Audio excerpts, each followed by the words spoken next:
물 위에다 쓴 숫자보다도 더 덧없는 환상은 부처에게 구하는 내세의 행복이다. 이것은 중요한 경문이다. 천천히 그 속으로 들어가라. 붓다에게 우리를 도와달라고 부탁하는 것이 부질없음은 다음 세 가지 이유 때문이다. 첫째, 그는 도와줄 수 없다. 둘째, 설령 그가 도와줄 수 있다 해도 그는 도와주지 않을 것이다. 셋째, 우리는 모두 이미 붓다이기에 도움이 필요치 않은 것이다. 선가에서는 말한다. 이 세 가지 이유로 붓다에게 도움을 구하는 것은 부질없는 일이다. 왜 그는 도울 수 없는가? 그의 견지에서 본다면 그대는 전혀 도움이 필요치 않은 것이다. 그대의 불행은 모두 허위이다. 그는 그대에게 친절히 대하기는커녕 오히려 그대를 비웃어주고 싶을 것이다. 비록 그는 비웃지 않지만 그는 쓸데없이 그대를 화나게 하지 않으려고 그대에게 친절히 하는 것뿐이다. 하지만 붓다의 입장에선 기본적으로 그대의 불행이 정말 어리석은 것이다. 그것은 마치 그대가 불난 집에 있는 것과 같다. 문은 열려 있다. 창문은 열려 있다. 그대는 아무데로나 뛰어나올 수 있다. 그런데 그대는 거기 그냥 앉아서 소리치고 있다. 도와줘. 어떻게 이 집에서 나갈 수 있는 거야? 나갈 수 있는 기술과 방법들을 가르쳐 달라.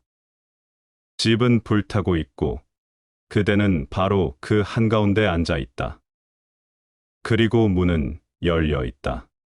그대는 즉시 벗어날 수 있다. 한시도 지체할 필요가 없다. 상황 전체가 터무니없다. 그대들 모두가 붓다임을 붓다는 안다. 한 사람이 깨닫는 날, 그에게는 세상 전체가 깨닫는다. 그때 그는 철두철미하게 볼 수 있다. 그는 그대의 영원성을 볼 수 있다. 그는 그대 안에 숨은 근원인 신을 볼 수 있다. 그대는 소리치고 울지만 그는 그대의 보물과 왕국을 볼 수 있다. 그런데 그대는 구걸하고 있다. 도움을 청하고 있다. 붓다는 그대를 도울 수 없다. 그대의 불행이란 자아가 창조한 환상임을 그는 보기 때문이다. 다른 이유 때문에도 그는 도울 수 없는데 에고로서의 자아로서의 그는 사라져 버렸기 때문이다. 내면에는 아무도 없다. 붓다는 순수 허공이다. 거기 누가 있어 그대를 돕겠는가? 그대는 필요로 하는 모든 도움을 받을 수 있지만 그대를 돕는 사람은 아무도 없다. 그것을 아주 명확히 하자. 그대는 붓다의 에너지를 함께 나눌 수 있다. 그대는 마음껏 그의 에너지를 마실 수 있다. 그렇지만 붓다 자신은 아무것도 할 수 없다. 행위자는 더 이상 존재하지 않는 까닭이다. 붓다는 단순히 열려 있을 따름이다. 스승은 사트상가 속에서 그의 현존이나 혹은 부재를 이용할 수 있도록 존재한다. 그대는 원하는 만큼 스승을 취할 수 있다. 그의 현존은 그대가 열려 있는 만큼 깊이 스며들 수 있다. 하지만 모든 것은 그대에게 달려 있다. 그렇다. 그대는 붓다를 통해 스스로 도울 수 있다. 스승은 하나의 촉매자이다. 그의 현존이 그대를 자극할 수는 있지만 그는 행위자가 될 수 없다.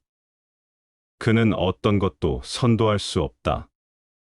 억지로 그대를 변화시킬 수 없다. 그리고 따라다니면서 그대를 바꾸려고 노력하는 사람은 함께할 만한 사람이 아니다. 그대를 바꾸는 것에 강박관념적인 사람은 에고이스트이다. 그는 그대를 자기 생각대로 만들려고 한다. 그는 위험하다. 그는 그대의 여기저기를 절단할 것이다. 그의 모든 관심사는 자기의 생각에 있다. 그것이 이른바 성직자들이 줄곧 해온 짓이다. 그들은 줄곧 그대에게 일정한 삶의 형식을 부과한다. 이것은 하고 저것은 하지 마라. 이것을 하면 보상받을 것이고 저것을 하면 보상받지 못할 것이다. 복종하면 천국에 가게 되고 불복종하면 지옥으로 떨어지리라. 이 사람들은 위험한 사람들이다. 이들은 정치가들이다. 결코 종교가들이 아니다. 붓다는 그대를 돕겠다고 대답할 수 없다. 물론 그는 도와준다. 하지만 수동적인 도움이다. 단지 현존으로서, 하나의 문으로서의 도움이다. 그대는 그것을 통과해 지나갈 수 있다. 하지만 문 자체가 그대를 끌고 갈 수는 없다. 그 사실에 깨어 있어라. 만일 진정한 스승이라면 그대를 어디로 끌고 가지 않을 것이다. 그는 그대에게 그의 현존을 쏟아 부어줄 것이다. 그는 수많은 길로 자신을 이용할 수 있도록 남아있지만 그대에게 선택의 자유를, 존재의 자유를 줄 것이다. 그의 현존은 능동적이지 않다. 그럴 수 없다. 그의 현존은 수동적이다. 그 세 가지 이유로 붓다는 그대를 도울 수 없는 것이다. 이규는 말한다. 무리에 쓴 숫자보다도 더 덧없는 환상은 부처에게 구하는 내세의 행복. 둘째로, 아무리 붓다라 해도 진리를 줄 수는 없다. 진리는 주고받을 수 있는 물건이 아니기 때문이다. 그것은 그대 안에서 일어나는 하나의 체험이다. 그것은 다만 일어날 수 있을 뿐이다. 그것은 자라난다. 그것은 상품이 아니다. 하여붓다는 돕고 싶어도 그대를 돕지 못할 것이다. 진정한 선물은 그대 안에서 일어나야 한다. 그것은 그대에 의해 그대를 통해 태어나야 한다. 스승은 기껏해야 산파가 될 수 있을 뿐이다. 산파는 아기가 더욱 편안하고 안전하게 자궁 밖으로 나올 수 있는 분위기를 만들어준다. 그것이 스승의 역할이다. 신은 그대의 자궁 안에서 자라고 있다. 스승은 그 탄생이 가능하면 덜 아프게, 가능하면 더욱 기쁨과 축복 속에서 일어나도록 분위기를 만들어 줄 수 있다. 세 번째로 그는 도울 수 없다. 우리는 어떤 도움도 필요치 않음을 그는 보기 때문이다.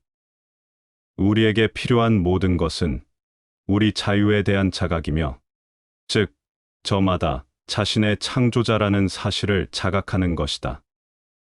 신이 세상을 창조했다고는 단 한순간도 생각하지 말아라. 그대가 그대의 세상을 창조했다. 그리고 세상은 하나만 있는 게 아니다. 세상은 사람들의 존재 숫자만큼 많다. 그대는 그대의 세상에 살고 있고, 그대의 아내는 그녀의 세상에 살고 있다. 그래서 충돌하는 것이다. 그 두 개의 세상은 끊임없이 충돌하고 있다. 그대가 어떤 것을 좋아하는데, 그대의 여자는 다른 것을 좋아한다. 이렇게든 저렇게든 서로를 설득할 길이 없다. 좋은 건 좋은 거니까. 그대는 산으로 여행 가고 싶고, 그녀는 바다로 여행 가고 싶어 한다. 두 세계가 공존하면 서로 중복되고 간섭한다. 그래서 충돌한다. 우리는 단일한 세계에 살지 못한다. 세상은 사람들 숫자만큼 많다. 붓다는 그러한 사실, 즉 자신이 자기 세계의 창조자임을 안 사람이다. 그래서 그는 그것으로부터 물러났다. 더 이상 창조하지 않는다. 붓다는 여기 세상 속에서 세계 없이 산다. 그것이 붓다가 된다는 뜻이다. 그는 세상 속에서 살고 있지만 자신의 세계가 없다. 그는 세상에 살고 있지만 그의 안에는 세상이 없다. 그 자신의 창조는 완전히 사라졌다. 그의 도화지는 비어 있다. 그는 이제 어떤 꿈도 투사하지 않는다. 붓다는 그대를 도울 수 없다. 그는 그대의 꿈들을 알기 때문이다. 그것은 마치 그대가 잠들어서 아주 위험한 꿈을 꾸고 있는 것과 같다. 호랑이가 그대를 쫓아오고 있고 그대는 소리친다.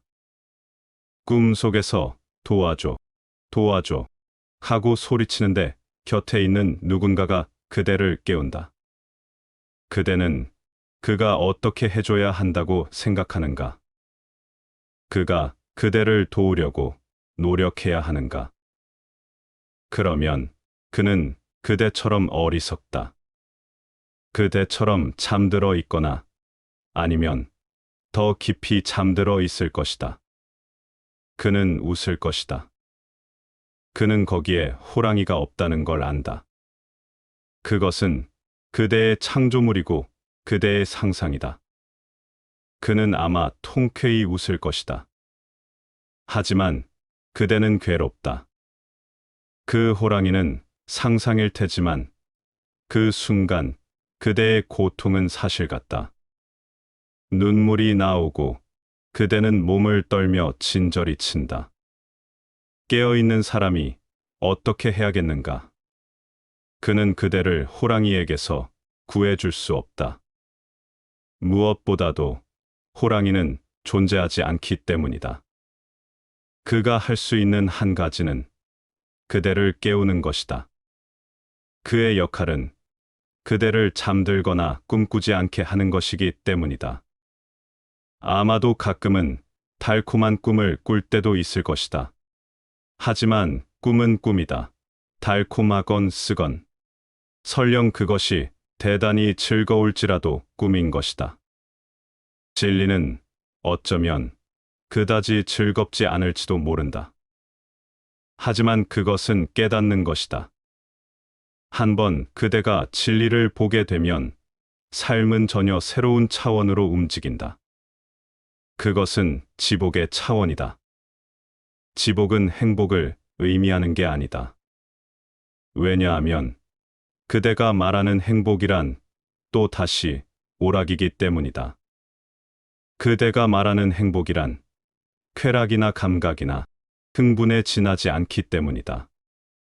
지복스러움은 그 안에 평화와 침묵과 여여함, 평온함의 특성을 지니고 있다. 거기엔 고통도 없고 쾌락도 없다. 그것은 비이중성의 상태이다. 거기에 이르기 위해 슬픔을 통과해야 한다면 가치 있는 일이다. 어떠한 대가를 치루어도 좋은 것이다. 그대가 깨달으려고 하는 것은 모든 가치를 넘어서 있기 때문이다. 그것은 모든 이해력을 넘어서 있다. 붓다의 길은 깨어남의 길이다. 그러나 슬픔이 확연해져야 그대는 깨어날 수 있다. 안 그러면 누가 깨어나고 싶겠는가? 그대는 그대의 슬픔, 그대의 지옥을 민감하게 느껴야 한다. 그대는 그대의 죽음, 그대의 병듦을 자각해야 한다. 그대는 그대가 통과해왔고 지금 통과하고 있는 그리고 앞으로 통과해야 할 모든 번뇌들을 자각해야 한다. 그 전체의 것이 확연해져야 한다. 그때서야 그대는 깨어나기 위해 노력할 것이다. 현재 그대는 일종의 과장된 희망 속에 살고 있다.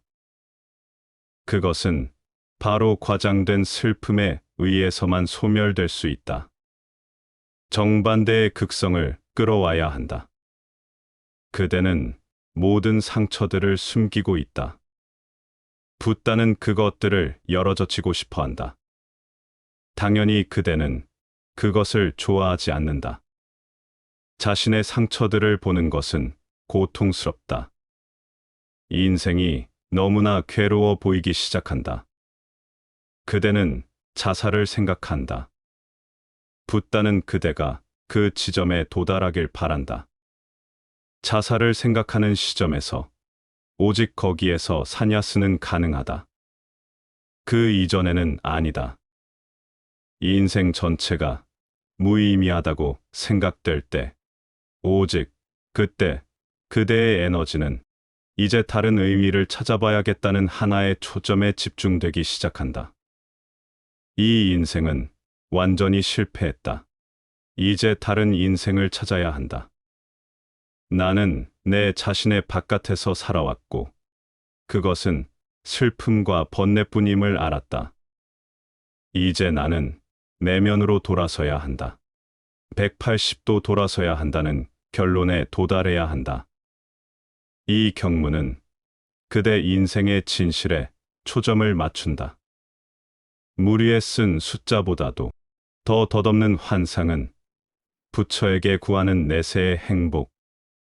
그들은 내세의 행복을 원한다. 그들은 지금 여기에서 깨닫는데 관심이 없다.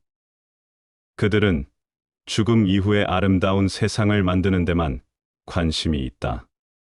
붓다의 관심은 철저하게 지금 여기에 있다. 그는 그대가 지금 여기에 깨어 있기를 바란다. 하지만 그대는 그에게 가서 묻는다. 영혼은 영원합니까? 죽은 다음에는 무슨 일이 일어납니까? 그러면 붓다는 이 모든 질문들을 우스워하며 모두 옆으로 내려놓을 것이다. 붓다는 말하곤 했다. 지금 당면한 문제, 지금 당장의 문제만 물어라. 나의 현존이 그것의 대답이 되게 하라. 사람들은 그것을 묻고 싶어 하지 않는다. 그들은 그것을 피하고 싶어 한다. 하지만 붓다는 당면 문제, 지금 임박한 것을 중요시한다. 당장 지금 여기로 들어오라. 그대의 실체 속으로 들어가서 그리고 보라. 거기서 그대가 알게 되는 것이 모든 문제들을 풀어줄 것이다. 형이상학은 의미가 없다. 명상 하나면 충분하다. 하지만 그대는 여기서의 변형에 흥미가 없다. 붓다는 미래를 위해 그대를 도와줄 수 없다. 붓다에게는 미래가 없기 때문이다. 붓다에게 존재하는 시간은 현재뿐이다. 그는 과거에 대해서도 그대를 도울 수 없다. 과거는 없기 때문이다. 그것은 일체 지금뿐이다.